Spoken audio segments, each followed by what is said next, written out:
Good morning, students. Welcome to the statistics class. I hope you're all doing good. And this is one more session that I'm going to take. And today I'm going to teach you a new chapter in First PUC Statistics of Karnataka syllabus. That is the fourth chapter, which is called as Diagrammatic and Graphic Presentation of Data. I hope you're all doing good, students. Okay, right. Now, let me recap, okay, what was done in all the previous videos. I have finished three of the chapters, students, beginning from the introduction to statistics, then organization of data, right, and the third one was classification and tabulation, okay, right. Now, as you know, in introduction to statistics, we learned that statistics definition was given by Croxton and Cowden. Okay, and they have given perhaps the best definition that we have been using, right, to so on up till date. We have been using the same definition. What is that definition says? It says that statistics is a science, or it's an art of collection, presentation, right, analysis and interpretation of numerical data. Right, now in the previous chapters we learned all about collection of data. The first stage was to understand about the collection of data. Okay, in the collection of data we have understood the types of data that are available to us. The types of data that are available to us is the primary data and the secondary data, students. Right, and the primary data, the methods of collecting it we have learned. And in the secondary data, we have learned about the sources of the secondary data, students. Okay, so these are some of the things that we have learned about the collection of data.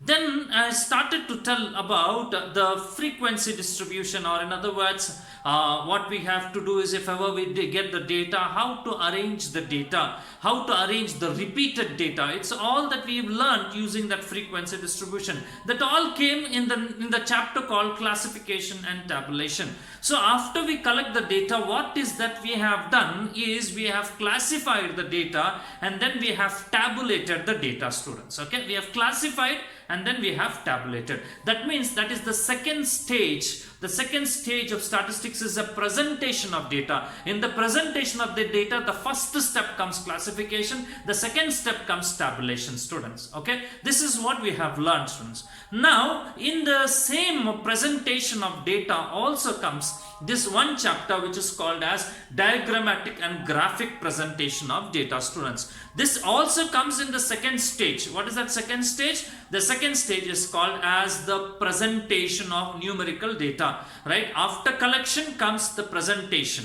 right? And so in the presentation, this is called as diagrammatic and graphic presentation of data. Here itself we can understand. So very clearly it is in the second stage of statistics, students. Diagrammatic and graphic presentation. Okay, now the question is, why is it that we have to study? Why it is to be studied? Why these things have to be learned? Why this graphic and diagrammatic representation has to be done with the data is what is a big question to us. Yes? So the question is simple, and the answer also is very simple to its students. The answer is that any common man, if ever is on the road and you give him a data and ask him to analyze the data or ask him to study about the data, he takes more time in understanding that. But if you, right, complement the data, or if you add on to the data some diagrams and give it to him, this is the data and these are the diagrams representing the data, then for him it will be very easy to understand what it is all about, the data. So what is the need, students? The very need of diagrammatic and graphic presentation of data is to better understand the numerical data. To clearly understand what is in store in the data is what this diagrammatic and graphic presentation is needed. Nothing more in it to study, nothing else it is. It is only just to have a clear understanding. It is only just to have a better understanding. It is only to make a common man understand about the data easily this diagrammatic and graphic representation must be done, students. Okay, so what is the need? The only need is to clearly understand and better understand what is about the numerical data. Okay, right. Not only that, students, you also should right, keep it in your mind. There are so many right, needs. There are so many importance. Right, there are so many important points why this diagrammatic graphic representation is needed. Okay, is what I am going to explain to you right now. Okay, there are some points, students. I have written it here: importance and need. Okay, the first point they said is they are attractive, students. Okay, they are attractive. Okay, I think if it is shining, students, let it be. Okay, if the board is shining, you just mark my words. The first point is they are attractive. Okay, I will give you a text, don't worry about it. Okay, they are attractive. The first thing is diagrams and graphs attract the readers, attract the eyes. Okay, it's common, students, for us. It's common. So whenever you see any magazine, in any magazine, you just keep opening the magazine and start, what's the usual way of reading the magazine? We who are not habituated in reading, what we started with, just simply keep on turning the pages. Okay, right? Keep on turning. If there is a clear text matter is seen in the pages, we don't take even a fraction of a second to just turn into the next page. Is that right? Yes, we keep on just turning the pages. But suddenly when image comes, when image is there on the page, we, even if at all by mistake you have turned the page, again we will again we will just pull that page back and see what is there in that page. See that what is that image, what is that what is that diagram, or what is that picture that we say. What it happens is, it is simple that diagrams, that colors, that shapes attracted your eyes. Is it right? It attracted your eyes. The same thing happens here also, students. The same very thing happens whenever you are giving only a numerical information to a common man. If you just give a numerical information to a common man, it may not attract him. But when you supplement it with a diagram, a numerical data and a diagram, students, it will be so easy for him to understand what is there in the data. That is what it says. They are attractive. Diagrams attracts. So they are attractive. That is the first need. Okay. Since it attracts, it is very much important for us to do the diagrammatic and representation. Right. Next one. They give the bird's eye view of the entire data at a glance. They give a bird's eye view of the entire data at a glance, they said, students. Give a bird's eye view of the entire data. What does that mean, students? Bird's eye is very sharp. Okay, its eye is very sharp. It finds out the small variations also very easily, students. You should understand. If you want, you just watch some National Geographic channels or Discovery channels of the animals and the birds. You will understand the way that they portray about the eyes, the power of the eyes of whether it is an eagle or any other bird. If you just take it, they are very sharp, and they have an entire glance. At one shot, they see the whole thing about the data, what about the whole area, what is happening, right? How much ever it is possible, it tries to capture everything through its eyes. And that's what graphs also does, students.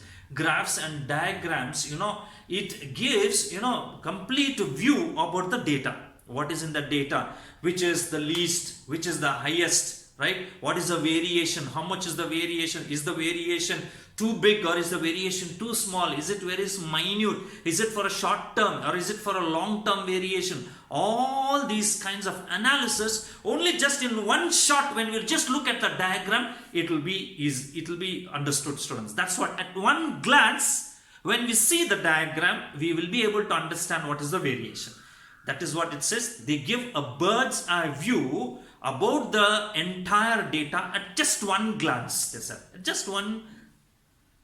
If you just open up eyes and see, yes, yeah, there is some variation, there is some variation. This is how you will be able to understand, students. Okay, this is the second point.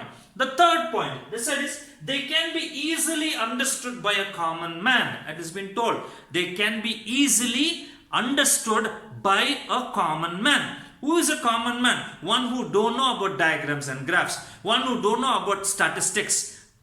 Any person who don't know about statistics, who has not studied statistics, if we give the data to him with the diagrams, it will be easy for him to understand. This is the third important need and why we have to do it. Okay. The fourth one, they can be remembered for a long period of time.